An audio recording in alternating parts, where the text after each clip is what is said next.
Exodus chapter 35. Moses assembled the people and reminded them, "For 6 days you may work, but the seventh is holy. Do not even light a fire on the Sabbath." He told them to bring an offering for the tabernacle: gold, silver, bronze, fine linen, goat hair, ram skins, acacia wood, oil, spices, and stones. Everyone whose heart was willing came with gifts.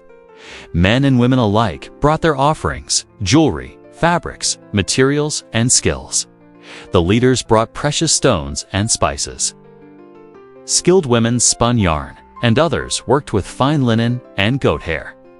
Moses said, "See, the Lord has chosen Bezalel and filled him with the Spirit of God with skill, intelligence, knowledge, and craftsmanship.